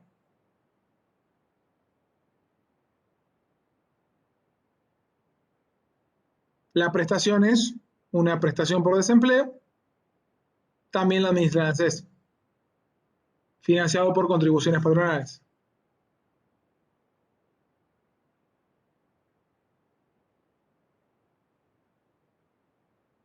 Después tenemos otros subsistemas que ya no están administrados por el ANSES. Por ejemplo, dijimos el de salud, que tiene que ver con la salud, el de obras sociales se llama. Aquí está administrado por entes públicos o sindicales. Público sería el PAMI, por ejemplo. Sindicales son las obras sociales como, qué sé yo, OSECAC, que es de empleados de comercio. Ahí la administra el sindicato. ¿Cuál es la contingencia? Es la alteración o la afectación de la salud, la maternidad y la discapacidad.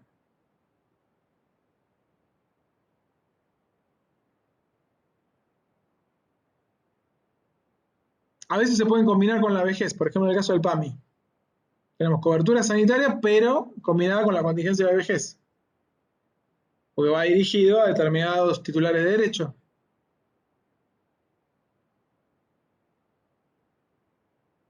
Bueno, acá, entonces, los entes gestores o administradores ya no es el ANSES, sino son las obras sociales. A su vez, en términos de salud, también de la contingencia de afectación de la salud, tenemos el sistema de asistencia sanitaria pública que lo presta directamente el Estado.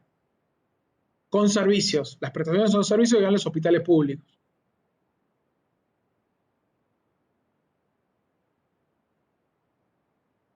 A través del Ministerio de Salud, ¿no?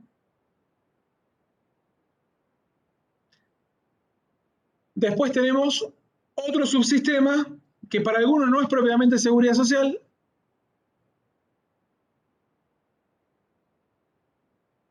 pero bueno, muchos lo consideran así y la propia ley se considera así, que es la cobertura de otras enfermedades o accidentes que no son,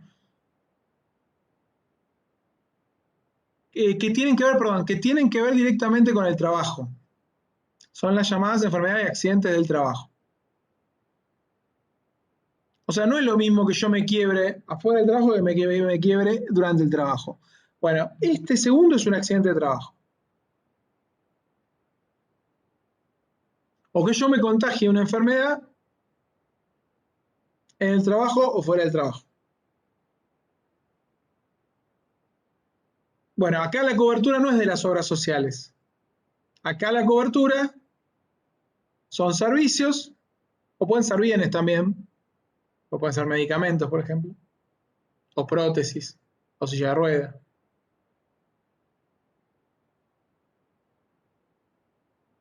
Son servicios o bienes que otorgan las ART, aseguradoras de riesgo del trabajo.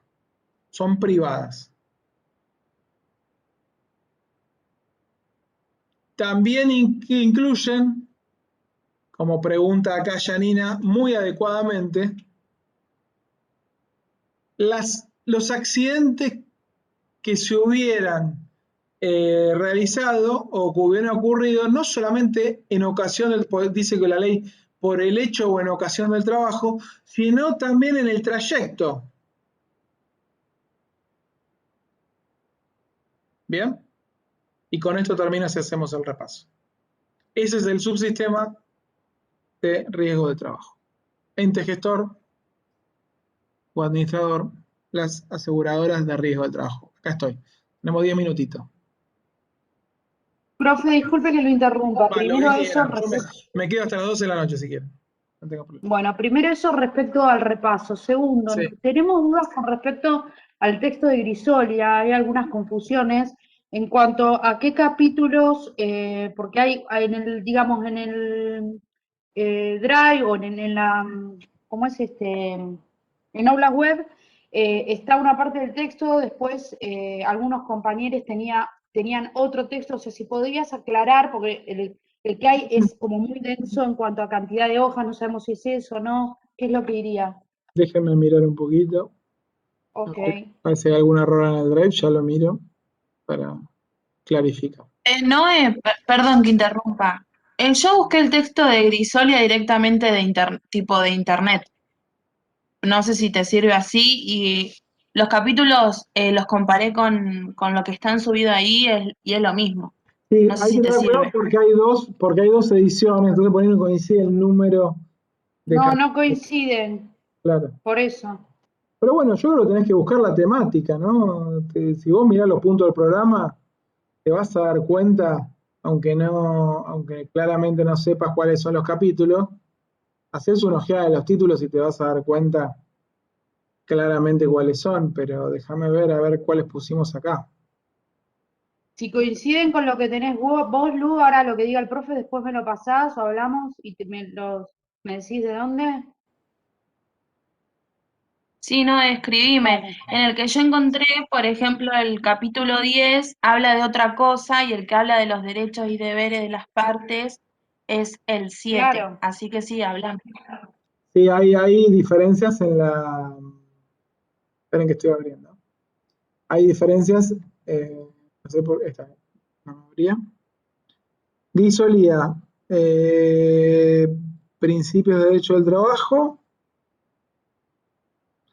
Mire, la verdad que nosotros pusimos solamente principios de derecho del trabajo como texto obligatorio. Lo demás es optativo.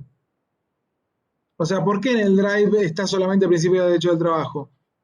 Porque lo demás es optativo, lo pueden leer, les sirve, pero la verdad que si leen la ley es suficiente. Por ejemplo, todo lo que vimos hoy, de derechos y deberes de las partes, está en la ley. Lo pueden leer de Grisolía. No sé si me explico. Lo pueden leer de Grisolía y les va a servir. Pero buscan la fichita esa y leen bien la ley, si saben bien la ley, porque no es algo tan difícil. Hay cosas que son más difíciles. Pero lean bien el capítulo de principios y lean la ley. Esos artículos del 62 al 88.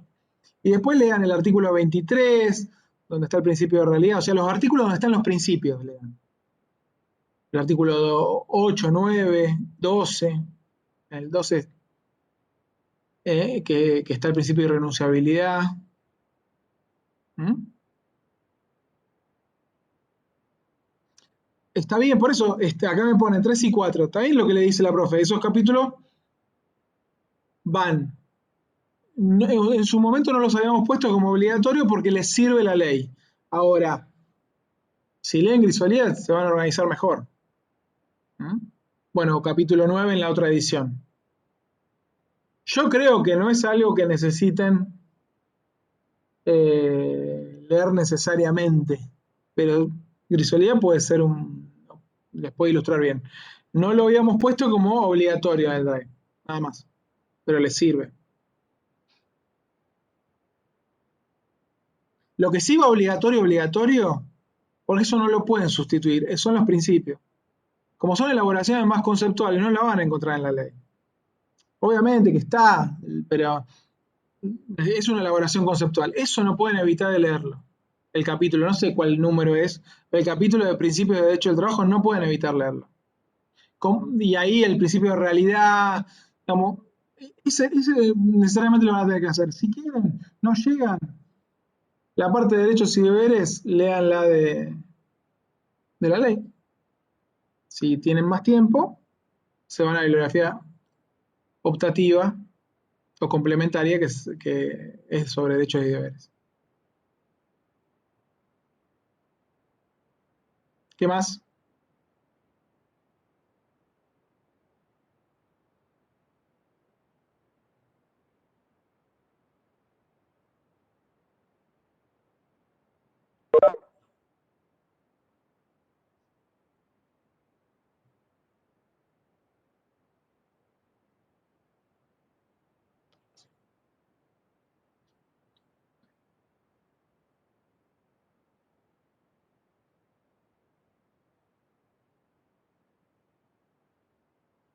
¿Dudas? ¿Les sirvieron las clases? ¿Hay algo que quieran corregir? Bueno, no, para esta instancia no lo vamos a tener, pero lo puedo corregir para la segunda parte.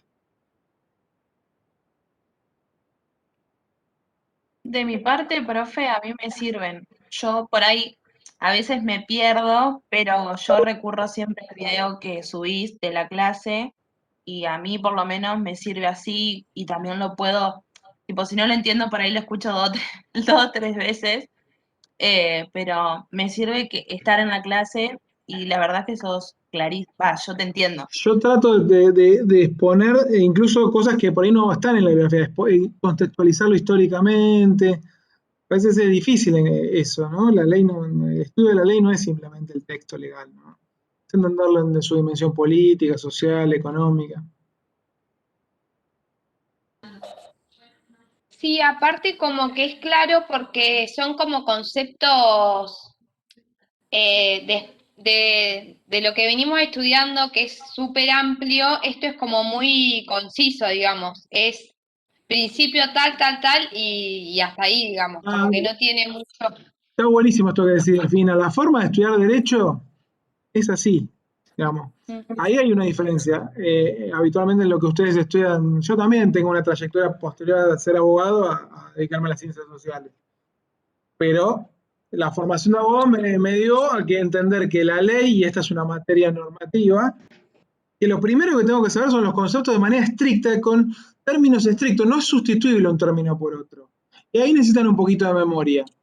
Porque el trabajo de la ley es un trabajo que no es que cambie una palabra por otra, lo famoso lo digo con mis palabras. No, acá no lo digo con mis palabras. Lo tengo que decir con la palabra de la ley.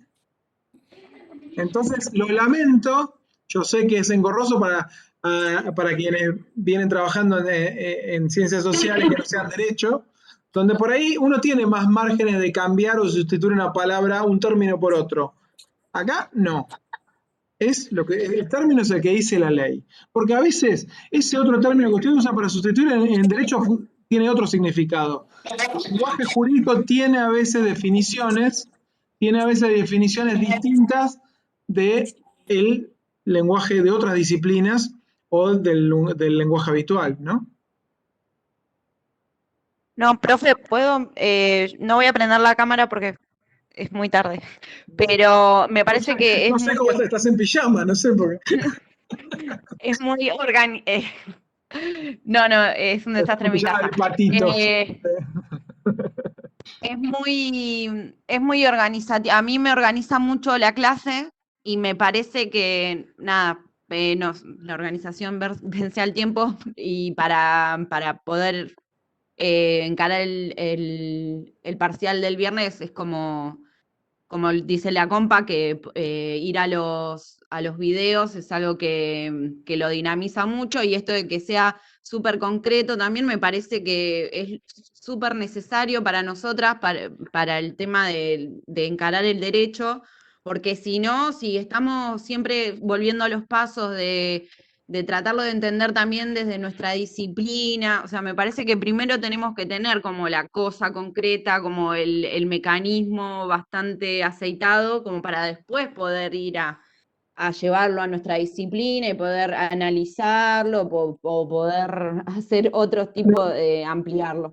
Y yo sé que por ahí es medio odioso cuando no es práctica de ustedes venir estudiando con cierto rigor memorístico. Pero también la ley es un instrumento. O sea, ustedes lo van a usar en su profesión de trabajadores sociales. Y ese instrumento, insisto, está compuesto de términos que no son sustituibles uno por otro. Entonces, este rigor que se exige en el estudio de la ley, ¿no? Que no es lo mismo salario que retribución. ¿No? Parece lo mismo y no es lo mismo. Entonces, este rigor que se exige, o deber no es lo mismo obligación. Después, igual ahora no les voy a preguntar eso, pero está bueno que tomen lo de la ley, porque es lo que se les va a exigir para entender un poco lo que es la lógica jurídica, ¿no? De utilización de términos que tienen un nivel de precisión, justamente porque lo que busca el derecho es tener certeza y seguridad jurídica, es ponerse de acuerdo en el significado de algunos textos, que no necesariamente es el sentido que le pueden dar otras disciplinas, insisto, a los mismos términos. Sí, por eso creo que tampoco es tan complejo, para mí, ¿no? Es tan complejo para estudiar porque es como eso mismo que venimos diciendo, como que es cortito y muy técnico también, como que... Tienen que, casi memorícenlo primero. Yo sé que es un ejercicio medio odioso, pero Sí, la verdad que sí. memorícenlo.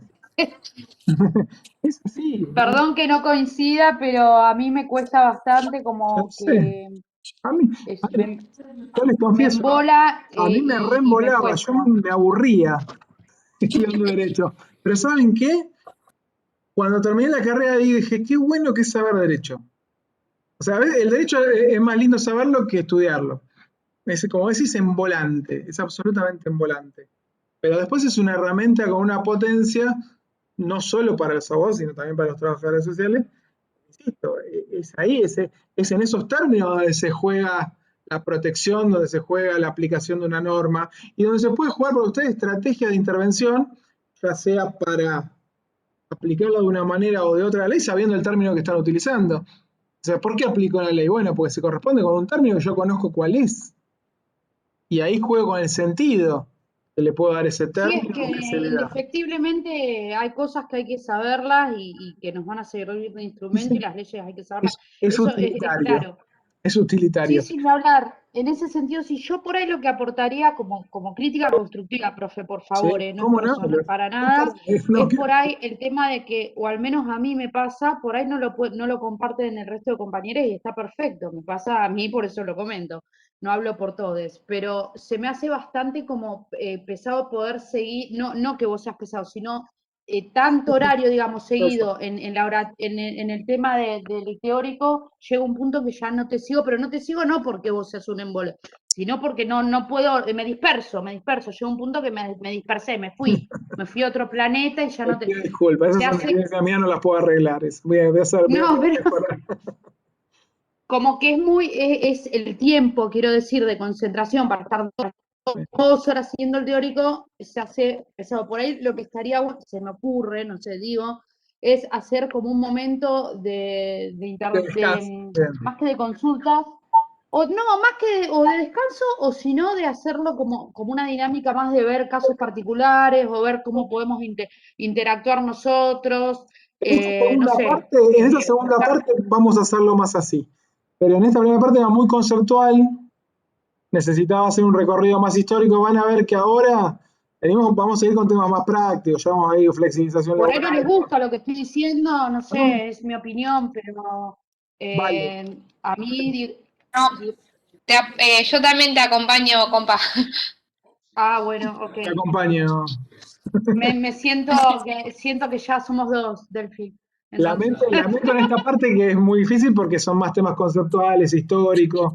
requerían desarrollos más pesados. Sí, sí, a ver, seas vos el que esté hablando o cualquier clase, no pasa por la clase de Derecho, No pasa era por un muy tema de difícil en esto. concentración. Ahora vamos a tener temas un poquito más concretos a partir de ahora. Ok, profe, era eso simplemente, no. Muchas gracias. Es un tema científicamente comprobado, digamos, que llega un punto que ya no te concentras más, sea la clase que sea.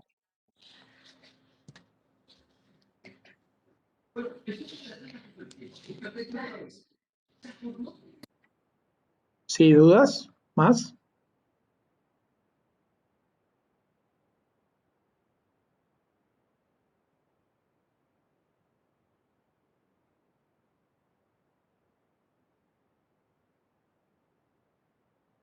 Bueno, le digo igual que para mí, por supuesto, como pusieron acá, todas las opiniones no solo son válidas, me gusta escucharlo, puedo estar de acuerdo o no, y también puedo decirles, está en mis posibilidades y no. Elegí esta metodología por el tiempo que tenemos, porque preferí compactarlo en 2 horas y no hacerles 2 instancias. Sé que es más pesado, pero me parece que también es medio en volante 2 teóricos a la semana virtuales, me parece que también eso era un poco en volante, preferí compactar y esa compactación lleva a que las clases sean como más intensas, más pesadas y bueno, es una metodología, una estrategia que tomé con otras ventajas que creo que también tiene, que les obliga por ahí a repasar, como dijeron recién, algunas cosas, volviendo a escuchar el video y no teniendo tanta posibilidad de participación. Insisto, en la segunda parte vamos a tener más posibilidades de participación y sí es mi preocupación, digamos, que a ustedes también les resulten entretenidas las clases y que los puedan relacionar con los otros conocimientos, que el derecho no sea un compartimento estanco en esta materia y que no tenga nada que ver con las demás.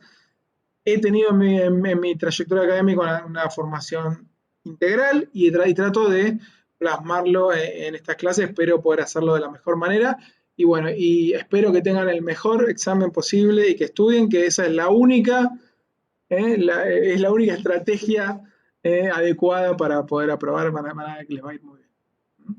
Así que bueno, nos vemos el miércoles que viene.